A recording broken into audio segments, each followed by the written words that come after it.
Hello and welcome, Fish here with another DCS Essentials guide to the F18. In this one we're going to look at the AMRAAM, the AIM 120. And we're currently in a BVR engagement with a MiG-29 which is armed with two R60s, and we've got two AIM 9Xs and we've got two AIM 120s on the body of the aircraft. So we clearly have the upper hand for this demonstration. In order to enter into the AMRAAM missile mode, there's a direct HOTAS button, which is the weapons switch down, and this changes all our systems to focus on the engagement, which is very useful.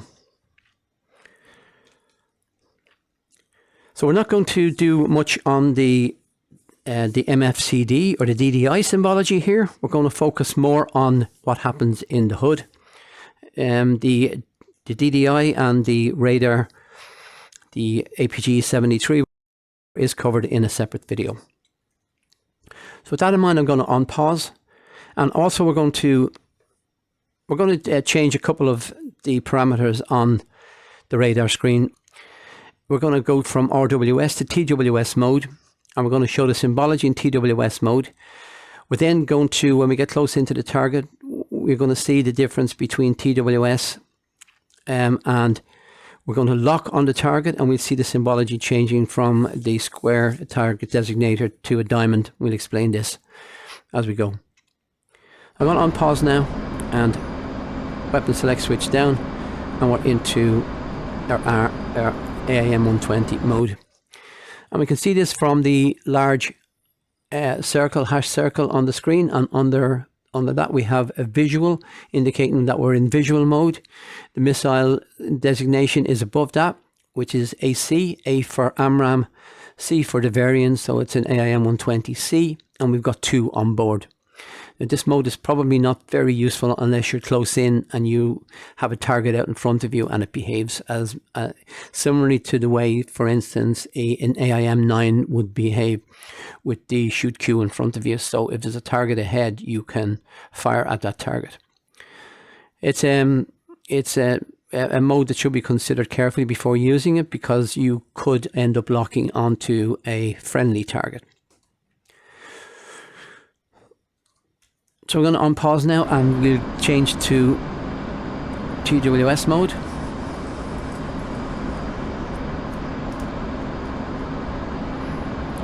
Push button 5 there, and we can see the symbology. Now I'm just going to push away from the target a little bit to show the symbology. And we can see the flashing box there on the right hand side of the hood. I'm going to pause.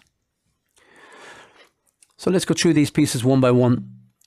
We can see the large circle is called the ASC, which is the allowable steering cue.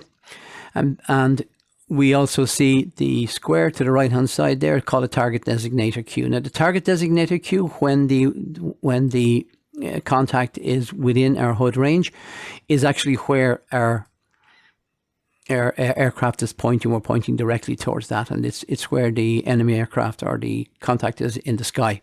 At the moment you saw it flashing before we paused. It indicates that it's outside our field of view there. So when it's outside our field of view, we've also got additional symbology inside the ASC. We've got a 20 in the center and an arrow, and that arrow is pointing to where outside the hood the aircraft is. So it tells us where we should be maneuvering our aircraft if we want to bring the contact back into our hood and into the ASC. The 20 indicates the number of degrees that it is away from our aircraft. Now, if we get beyond the gimbal limits of the radar, you'll see that this symbol, all this symbology will change and we'll break lock. Let's look at the details of the ASC now, and we can see that we have 3 triangles. You can see on the top right hand side there, we've one. I'll just unpause it to maneuver a bit so we can see that better. You can see the second one there is just about the 4 o'clock position on the circle, and the third one is at a 6 o'clock position. Don't get confused, there is a small triangle facing in towards the circle, and we have a little arrow facing away from the circle. The arrow facing away from the circle is the enemy's aspect steering pointer, and it tells us how the aircraft is facing in relation to us. It doesn't matter how we're facing in relation to the aircraft. So you can see that the aircraft is still pretty much at our 12 o'clock, so it's coming straight down the line towards us. So the three triangles are very important, and this symbol, which is the relative target Q, there, the little tick inside the circle, and this counts down. It's not related in distance really. It's related in what's the probability we have of a successful launch. There's a lot of parameters involved in creating it.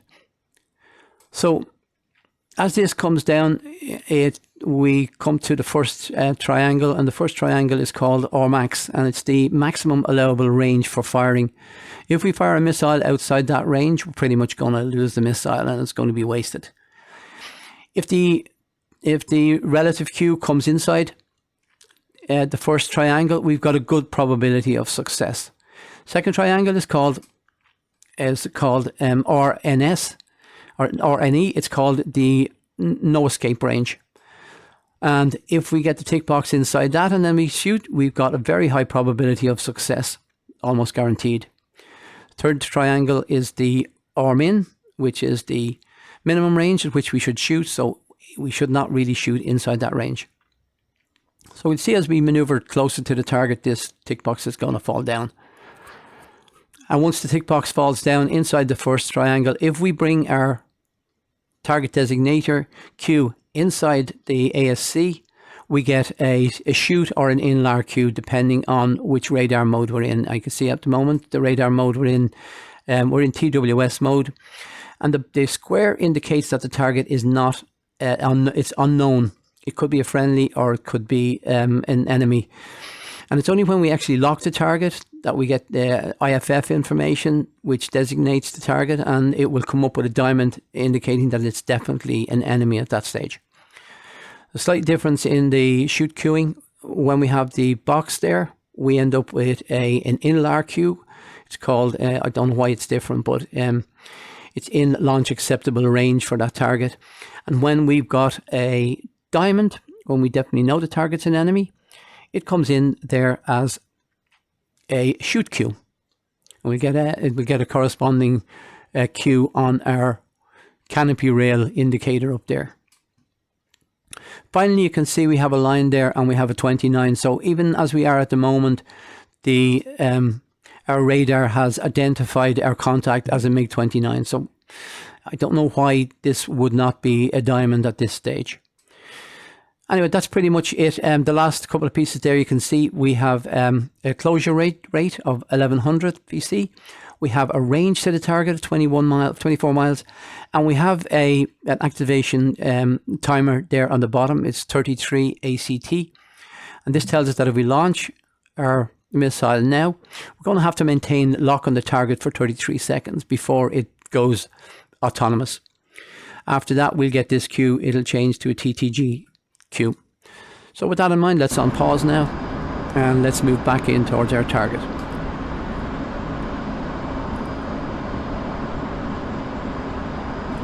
And you can see something has happened there. The dot in the center is called a steering dot, and this is the computer's interpretation as to where the enemy is maneuvering to. And you'll see this dot will move outside the square or the diamond as we get close into the target, as we launch on the target, as the target starts to evade. So this dot represents where we should be maneuvering our aircraft in order to keep the target in the hood. So we can see what's happened there. Our relative range Q has gone inside the first triangle, and we're getting an in-lar. We're getting an in-lar symbol. Now, if I move the diamond, if I move the target designator box outside our ASC, that Q will go away. So you can see, and if I move it back in, it's back again. So now what I'm going to do is I'm going to switch. I'm going to lock the target, and we're going to see the symbology change once again. We can also see that we go 4 seconds to activation, so that counter is continuing to come down.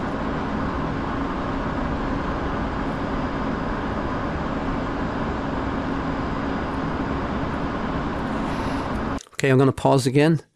A couple of things have happened now. You can see the counter is gone from there, and we will see the time to go will come on there, and we're given an opportunity to shoot. And you can see the symbology is changed to a diamond, and we've got a shoot cue. Also up on our canopy rail, we've got a shoot cue. So I'm in a good position to hit that target now, because our relative range has come down quite significantly. Okay, I've launched now, and we can see the time to go symbol has come up on the screen now, and that's 7 seconds. So 7 seconds should give us a hit.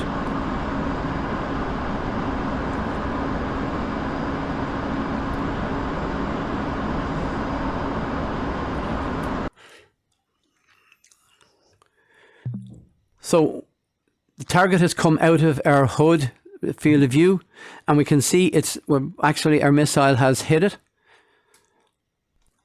And if we look at the symbology there, we can see that the aspect angle cue, the little arrow there, has moved around, and it's following because the target is turning away from us.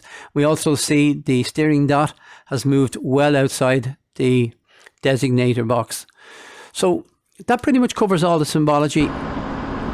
And I hope you found this video useful and interesting. And feel free to like, dislike, comment and subscribe. And until the next time, this is Fish Out, and thank you for watching.